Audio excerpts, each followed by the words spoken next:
योगी बोले 9 सालों में 13 करोड़ से अधिक लोग गरीबी रेखा के ऊपर आए, हम लाभ देने में जाति नहीं देखते। सीएम योगी ने लाभार्थियों से संवाद कार्यक्रम के तहत मेरठ, बस्ती, चंदौली, महोबा और बाराबंकी के लाभार्थियों से बातचीत की। इस दौरान वो प्रदेश के सभी 75 जनपदों में 800 स्थानों पर आयोजित विकसित भारत संकल्प यात्रा के लाभार्थियों से ऑनलाइन जुड़े।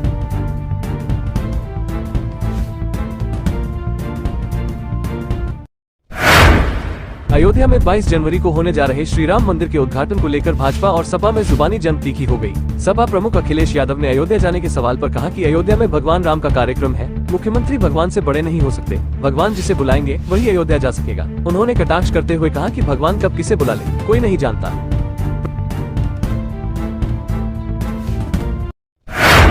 प्रदेश में गलन और कोहरा बरकरार, वहीं पश्चिमी विक्षोभ की सक्रियता का असर बुंदेलखंड व विंध्य क्षेत्र में दिखने लगा। आंचलिक मौसम विज्ञान केंद्र के वरिष्ठ मौसम वैज्ञानिकों के मुताबिक झांसी में मंगलवार को बूंदाबांदी हुई। अगले 2-3 दिन तक प्रदेश के दक्षिणी हिस्सों में हल्की बारिश बूंदाबांदी के आसार हैं। मंगलवार को आगरा, इटावा, झांसी, बरेली, शाहजहांपुर, बस्ती, हरदोई, कानपुर में कोल्ड डे कंडीशन रही। हिट एंड रन कानून में किए गए प्रावधानों के विरोध में मंगलवार को भी ट्रांसपोर्टरों ने हड़ताल जारी रखी। इससे दवाइयों, सब्जियों, डीजल, पेट्रोल सहित जनोपयोगी वस्तुओं की सप्लाई बाधित हुई। प्रदेश में करीब 1800 करोड़ रुपए का कारोबार ठप हुआ। शाम तक प्रदेश के 1/4 पेट्रोल पंप खाली हो गए। लोगों की भीड़ उमड़ पड़ी और ऊहापोह की स्थितियां पैदा हो गयी। वहीं दिल्ली में केंद्रीय गृह सचिव के साथ ट्रांसपोर्टरों की रात तक बैठक चली। बैठक में सरकार और ट्रांसपोर्टरों में सुलह हो गयी। ज्ञानवापी परिसर की सर्वे रिपोर्ट सार्वजनिक की जाए या नहीं, इस पर बुधवार को जिला जज की अदालत फैसला करेगी। भारतीय पुरातत्व सर्वेक्षण ने जिला जज डॉक्टर अजय कृष्ण विश्वेश की अदालत में 2 सील बंद लिफाफों में ज्ञानवापी की सर्वे रिपोर्ट दाखिल की। रिपोर्ट की मांग हिंदू के साथ ही मुस्लिम पक्ष ने भी की है। हिंदू पक्ष ने रिपोर्ट की प्रति तत्काल दिए जाने का अनुरोध किया था।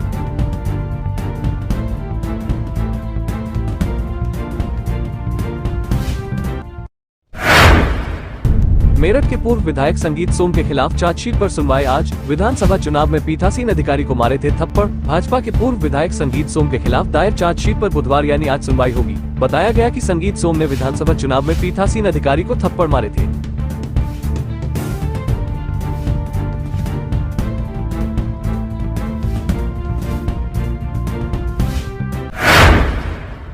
वृंदावन के रिमनरेती क्षेत्र स्थित रशियन बिल्डिंग के बंद कमरे में विदेशी कृष्ण भक्त का शव मिला। शव की जानकारी तब हुई जब कमरे से बिल्डिंग में रह रहे अन्य विदेशियों को दुर्गंध आने लगी। मृतक इंग्लैंड के वेल्स निवासी पॉल एंथनी ओडोनेल इस्कॉन भक्त था। पुलिस ने शव को पोस्टमार्टम के लिए भेज दिया और जांच शुरू कर दी।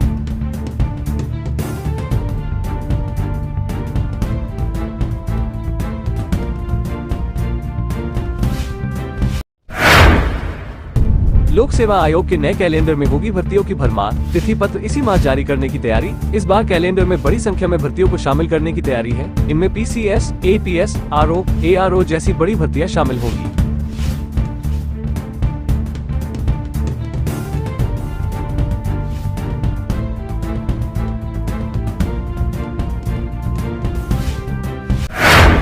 हिस्ट्री शीटर मुनुआ के मकान पर बुलडोजर चलना तय, नोटिसों के बाद भी नहीं दिया जवाब। मुनुआ ने 25 दिसंबर को कुर्की का नोटिस लेकर पहुंची पुलिस पर फायरिंग कर दी थी। इसमें विशुनगढ़ थाने के सिपाही सचिन राठी को गोली लगी थी, जिससे उसकी मौत हुई थी।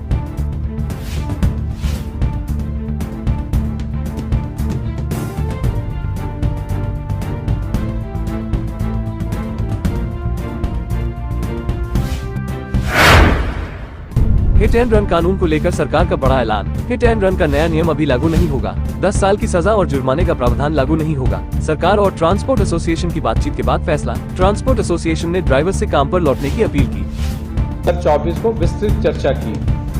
सरकार ये बताना चाहती है कि ये नए कानून एवं प्रावधान अभी लागू नहीं हुए हैं। हम ये भी बताना चाहते हैं कि भारतीय न्याय